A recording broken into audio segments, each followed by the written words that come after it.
A year ago we put out a video about my brother and sister-in-law living in Spain, and we used the word expats in Spain, and there's been a lot of discussion since then, right up until very recently. So we've had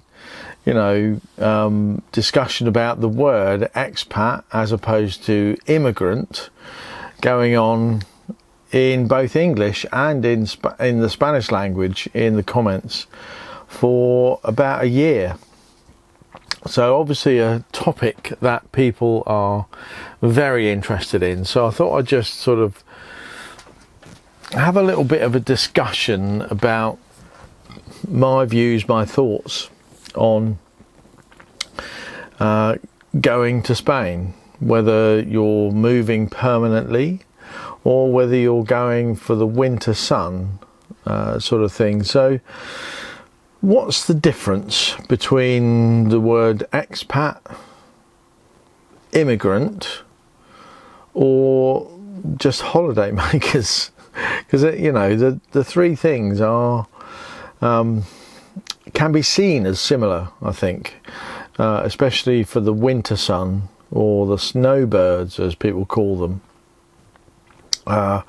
where in the UK it can get pretty cold and wet and dreary during the winter months. That's sort of expected. So there's a lot of people go in their motorhomes and caravans, or they rent homes, flats, apartments, holiday sort of campsite chalets and stuff like that for anything up to 6 months of the year. So there's some people that go solidly 6 months. They go to the same place every year, and certainly that's what interested us, because when we bought the motorhome, we bought the motorhome specifically because we wanted to go travelling around Europe, and definitely wanted to get some of that winter sun in Spain. So the southern parts of Spain, particularly down where my brother is on the Costa Tropical, down in the Malaga region, in Granada, all around that sort of southern area of Spain. There's a lot of British migrants. So they've, a lot of people retired. Some people have migrated to work. Try to get work. We've had a couple of messages from people that have migrated and still at a working age, so they need to work to earn a living, and they found it really difficult. Apparently the job market in Spain is very suppressed, quite difficult. There's a high rate of unemployment in certain sectors of the overall community. That sunshine over here in Sweden is lovely, isn't it? We've sort of been thinking about that a lot, and would we be called expats or immigrants or just holiday makers? And I think at the moment, where we're at, we're holiday makers. So although we're retired, we don't work. We have our own funds and income to fund our lifestyle, and we do spend our money. So we're holiday makers. That might change, and as we go on, and we're the UK, we're UK nationals, so the UK may not be members of the European Union for much longer. Look like that's going to end at the end of this year, 2020. So there'll be sort of third-party visa restrictions placed on us, I guess. We don't know. But that's not really what I wanted to talk about. I wanted to talk about really why would people want to go to Spain in particular. And this is all really comes from the massive discussion that's been had over the last year on the comments about, expats and migrants. And one question was, well, how come the British going to Spain are called expats and the Spanish going to work in the UK are called immigrants? And there's some derogatory factor attached to the word immigrant or migrant worker. It seems to be a derogatory term these days, and I don't subscribe to that sort of thought and feeling, but I just want to explore that for a little bit.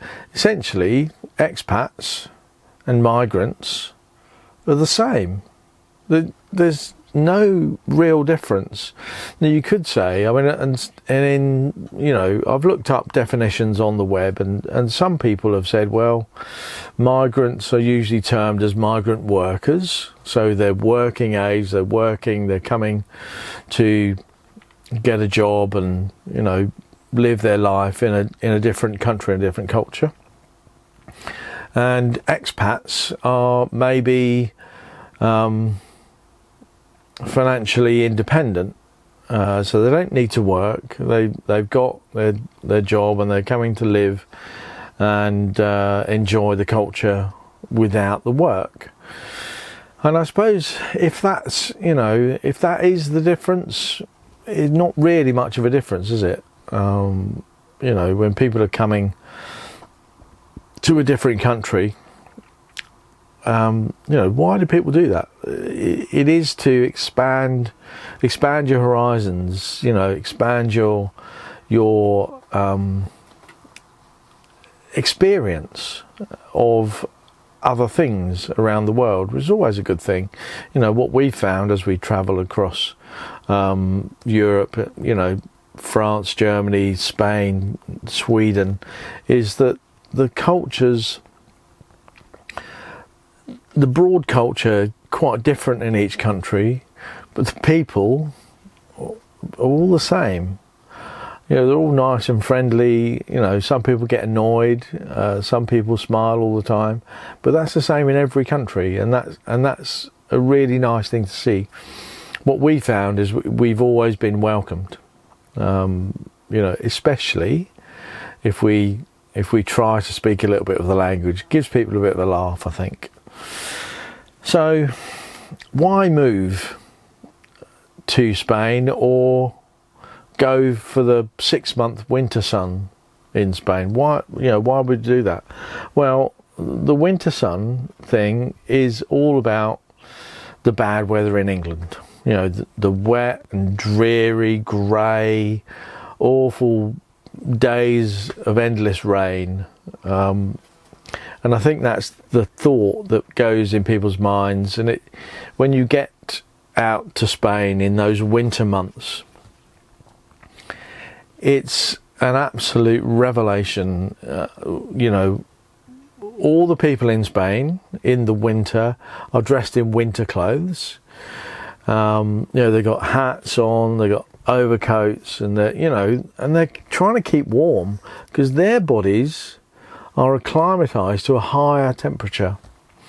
And of course, when it cools down to 17 degrees, which is quite a pleasant, nice warm temperature for me, they're going, it's a bit chilly. So that's one big difference for UK migrants, snowbirds, expats coming to the south end of Spain to get that nice sunshine. I will say we were there last May,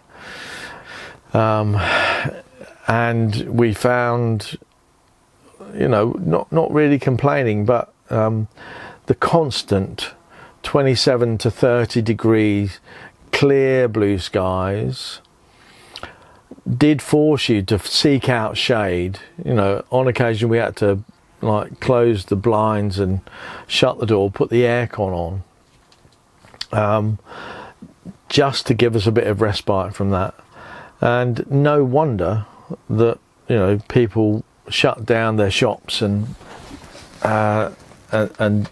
go for a little bit of a sleep or lunch in the afternoon. Let's just reposition the camera. Maybe I'll just readjust that blind so that the sun's out of my eyes. There we go. That's much better, isn't it? It certainly is for me. So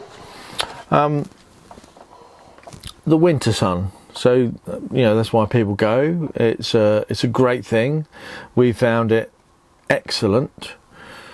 Really, really nice. Go in October. Let's go for October, November, December, January, February, March and April. That's 6 months, and you know, you'll get the best of it. You know, it'll be like a UK summer, although the nights the temperature plunges to maybe -3, -4, and you get a lot of condensation.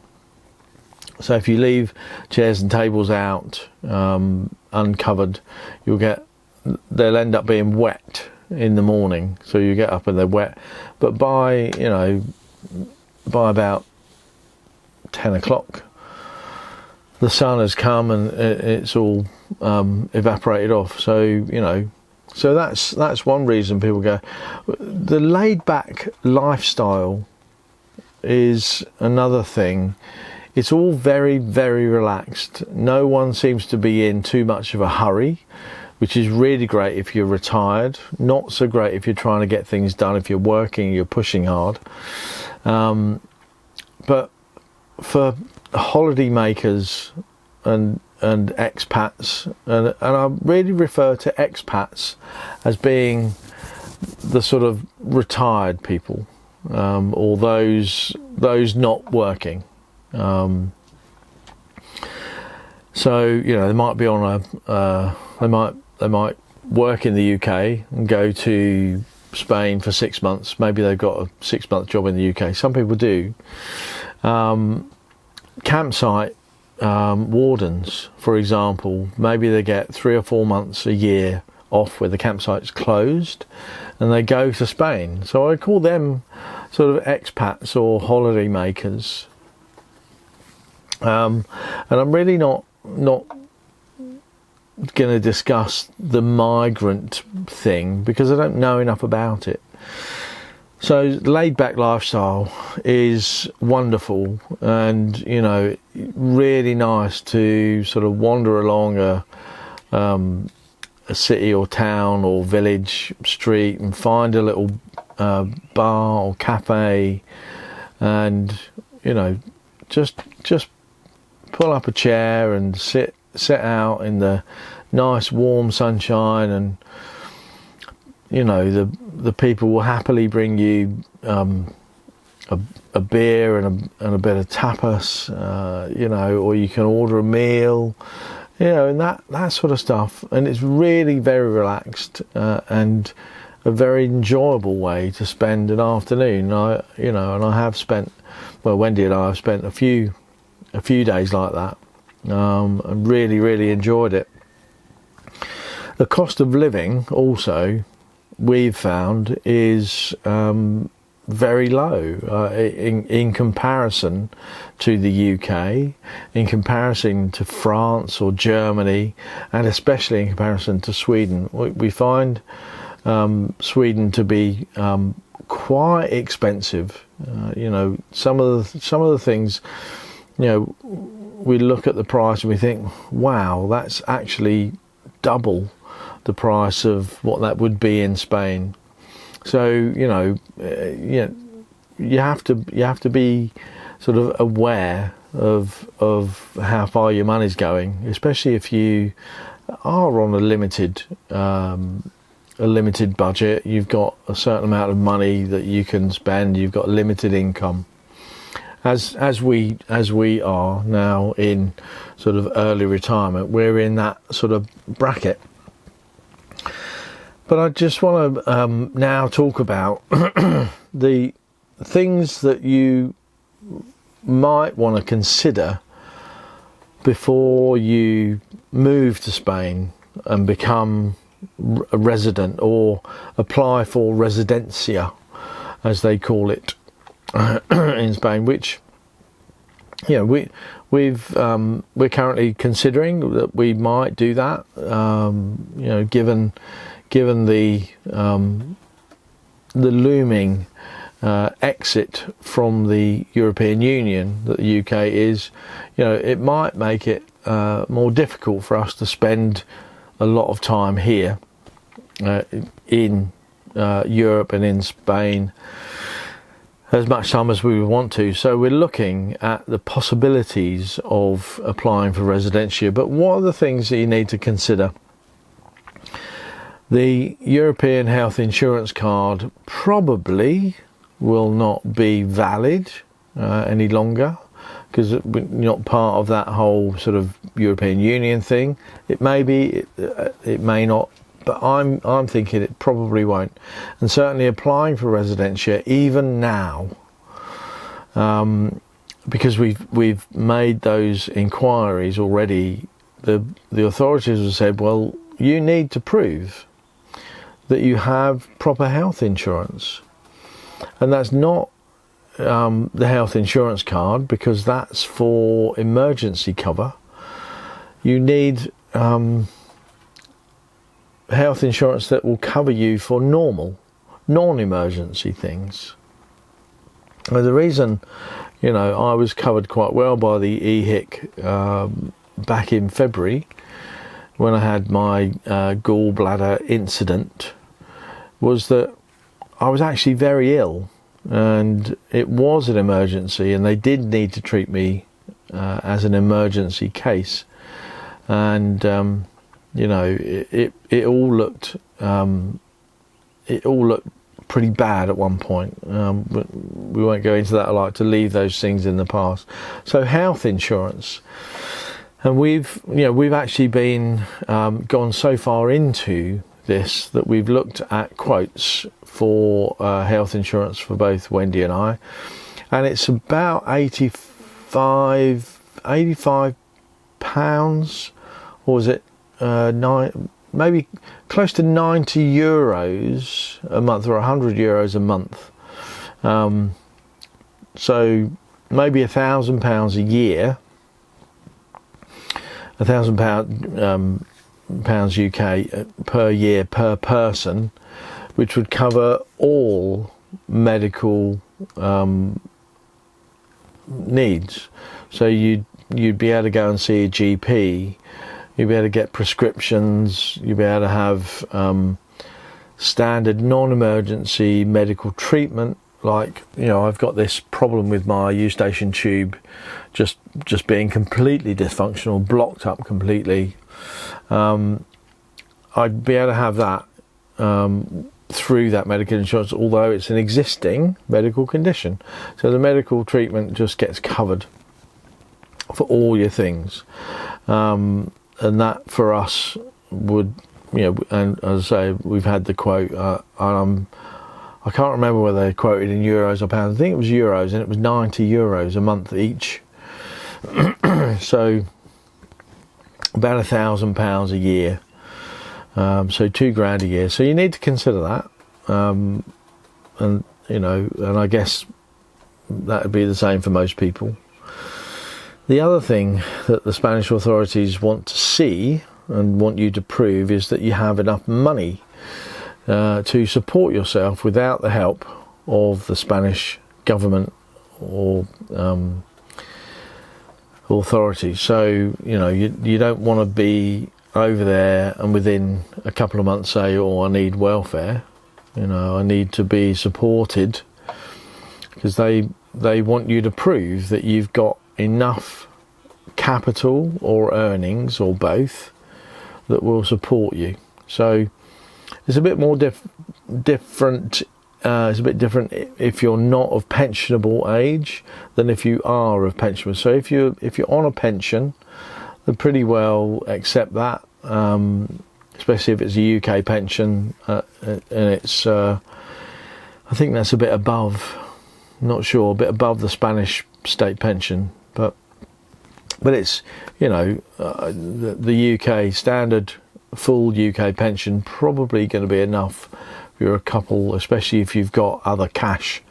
But you need to sort of prove that by showing bank statements, opening a Spanish bank account and paying an amount of money in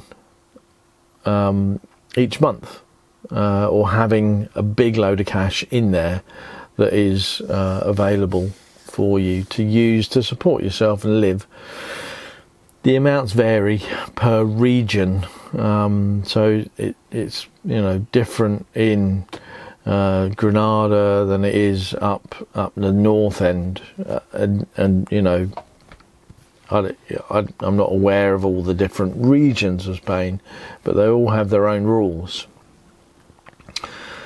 And to apply for Residencia, you actually need somewhere to live, because you can't just go there, you know, pitch up at an airport and say, I need Residencia, because they say, well, you know, where do you live? And you'll say, well, I don't live anywhere at the moment, and you know, I'm just here at the airport. That won't be good enough. And what they do, and this again is different per region, you need to apply for Residencia and what's called a Padron. So that's a short form, empadronamiento, I think it is the full name, but Padron, and it differs per region for which one you apply for first, and that can be a bit confusing. Down in the Granada region, where my brother is, you apply for Padron first, and once you've got that, you can then apply for Residencia.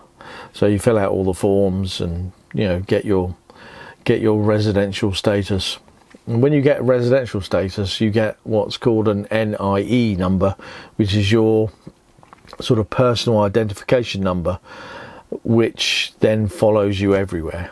If you want to get a mobile phone contract in Spain, you'll need to show your NIE number. They won't give you one unless you've got that. So you need to be a resident, you need to have your Padron, and you need to have your NIE number if you're going to live in Spain or be an expat or migrant. you need those things. So what else do you need to consider? Well, transport, language, and the culture. Those are the three things that I think really encapsulate how you'll need to sort of think if you're going to move there. So for transport, I mean, we live in this motorhome, and if we apply for Residencia, we might need to rent a property. I'm not sure, or we might need to go and live with my brother for a few months, and then, you know, just make sure that we can get that. One of the things about them knowing where you live is that when you apply for Residencia, they send in a few days, a week, a month, whatever they choose, they send a police officer round, local police. They knock on your door and say, oh, I understand Steve lives here. Where are you? Let's see your passport, you know. And then it's like, oh, okay, yeah, you've applied for Residencia. Yes, you do live here. So I've come randomly and you're here. And I don't know whether they just do that once or they do it a couple of times. I don't know. But they want to check. But transport, we live in this motorhome. And, you know, our thoughts were, well, we'll just re-register it in Spain, and then we'll get the ITV, which is the Spanish equivalent of the MOT, so the the roadworthiness test. But reading all the forums and the blogs and all the rest of it, all the other advice we've taken, says that we won't be able to get this ITV'd. So it may be that if we do apply for Residencia and we stay in Spain, that we'll have to come back to the UK once a year. So we have to drive the van up through Spain, France, and into England, back to Sussex, get it MOT'd, and come back. Which will, that increases the cost of the thing. But that might be what we need to do. Other options are that we sell this and buy a Spanish van and get it. I don't know. I'm not keen on that. I really, really not. We love this Auto Trail Comanche. It's our home, and we really don't want to do that. So what else? Culture. The culture's a bit different, and it takes just a teensy weensy bit of getting used to. And one of the big things that we just can't get our heads around, we know why, and that's fine, we don't sort of push against it, is the closing of the shops in the afternoon. It gets really hot, and this comes from the you just can't work outside, and you can't work, if you haven't got aircon inside, you can't work. It's just too hot. Especially in the summer, the temperatures can get up 35-40 degrees, in the middle of the day. It'd just be impossible. So what happens is that many businesses, especially in the smaller towns, Benicassim, for example, where we were at Bontera Park, they would, at about 1:30, maybe 1 o'clock, all the businesses would shut and everyone would go to lunch. But then lunch would last, not that everyone was like in the bars and restaurants for all this time, but the lunch break would last until 5 or 6 in the afternoon. So you'd have 4 or 5 hours where everything's shut. There's people sort of around because the bars and restaurants are sort of variously open for bits and pieces of time or the whole time. But it's something that, very often Wendy and I would sort of get through the morning and then say, let's just pop down the town and see what's what. And we get down, there's no one around and all the shops are shut, and we think, yeah, it's the afternoon now. The time we got ourselves going, it'd be the afternoon. So that's something that you really, really need to get on top of in your mind. Get up early. If you want to get stuff done, get up early, like 7 o'clock out, because the sun's up. It's getting warmer. 8 o'clock, 9 o'clock. Shorts and t-shirts time, and get round the shops. Get your shopping done. Get to the market early. And then if you want to go out to dinner, then we've seen a lot of Spanish families, with small children going out to dinner at 9, 10 o'clock in the evening, and the bars being open till 12, 1 o'clock. And then, they sort of go home, go to bed, get up early and go out. But they've had that big break in the middle of the day where, everybody goes home and has a little siesta, maybe a little snooze or whatever, or, just sit around relaxing. It's a different way. It's not good or bad. It just is a different way. I quite enjoy the relaxed way. I'm not sure I would get on with it if I was working. When I was working, I was a bit of a workaholic, so it'd be push. I do 12-hour days. 7 a.m. to 7 p.m. It was just a bit like that. But so I'm not sure I'd get on with it if I was working. Language is a big one, I think, and one that a lot of Brits especially expats, really don't take enough account of. I think it's rude to go to another country, to live there long term, and not to make an effort to speak their language. I really think it's just rude. I know for older people, you know, I probably know more than most how difficult learning a language is, because I never have learnt a language. I'm struggling through Swedish right now because we're here in Sweden. I'm struggling through that. I mean, luckily we've got family around us that can sort of point us in the right direction with words and pronunciation, but it's really hard. You know, the brain is not so open to new information. You know, the short-term memory storage in long-term memory doesn't work so easily and well when you're getting a bit older.